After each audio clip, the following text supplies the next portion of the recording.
I'm looking at it. It's delicious. The smell is incredible. Straight out of the fryer. The right amount of confection sugar. Seems like the right amount of jelly inside. And I want it bad. Now let me tell you, this is a donut. And it's not just your everyday donuts that you can buy in Dunkin' Donuts or wherever, enter in a box. This is a special donut. It's called Suganiyot in Hebrew. And I only really see it around once a year around the time of Chanukah.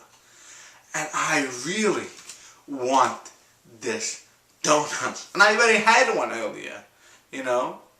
And I'm looking at it. And it's speaking to me. Eat me. Eat me now. I am so good. I hear it, you know. And I'm seeing it bigger and bigger. And I really want it. All of a sudden, as I'm looking at it, as I'm about to go and take this donut and put it in my mouth, I go, cook-a-doo-doo-doo, cook-a-doo-doo-doo. Start quacking like a chicken. And people at this event started looking at me, thank God it was my family only. They started looking at me and like, yeah, okay. And I walked over to the sink and I grabbed a cup of water. What did I do right there? This is something I learned from Tony Robbins in Personal Power 2. And it's something that actually, part of it is he learned from Richard Bandler, I believe, one of the founders of NLP, Neuro-Linguistic Programming, who in turn learned it from Milton Erickson, who's considered the grandfather, the master of hypnosis. And this is what happened. So I look at this donut. On one hand, I really wanted this donut.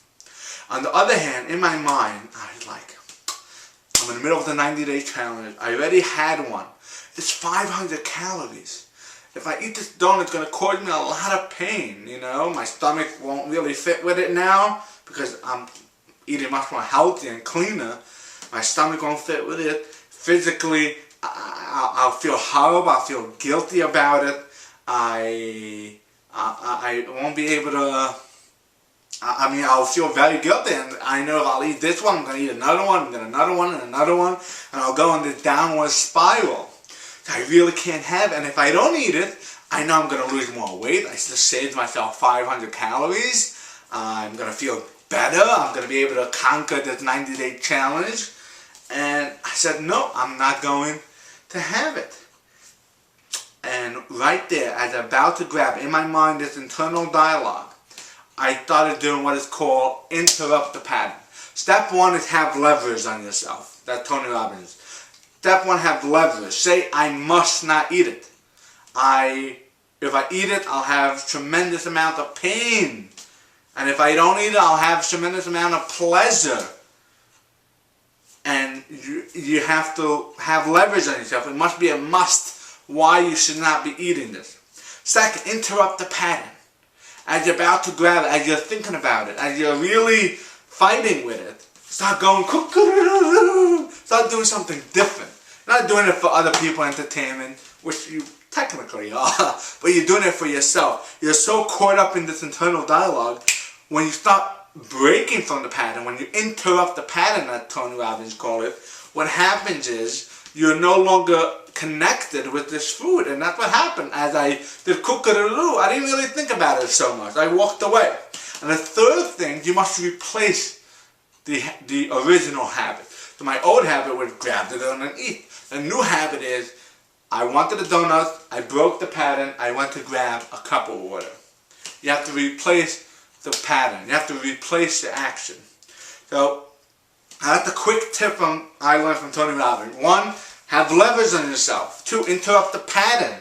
You have to break yourself from what you're fighting with. 3, go do something else instead.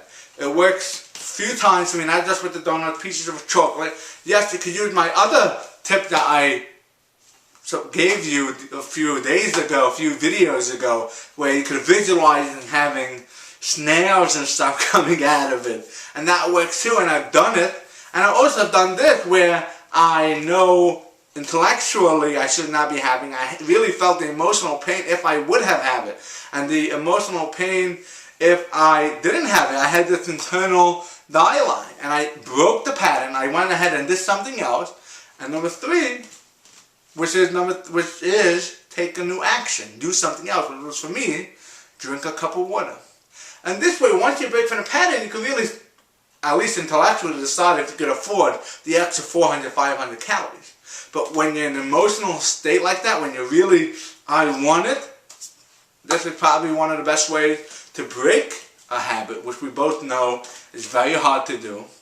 And it's probably another best way to change into a new habit, which we both know is very hard to do. But this is how you do it. You start building routines. And with that, I want to leave you the last thought of the day, which is tonight and tomorrow will be the 8th day of Chanukah, the final day of Chanukah. As you see here, I have all 8 candles set up. You know, this is a beautiful lesson. I won't like this now, but here's the lesson. At the end of the 8th day, all 8 are fully lit. At the end of the 8th day, you have accomplished your goal, and your light is shining brighter than ever. Every day you added a new candle. Every day you built on before. Every day the light gets brighter. At the end of the 8th day, the light is brighter than ever. At the end of the 90-day challenge, which today is day 24 of my 90-day challenge, Body by Body 90-day challenge. At the end of my challenge, this light, well, I'm wearing orange, so it's pretty bright, but this light will shine brighter than ever.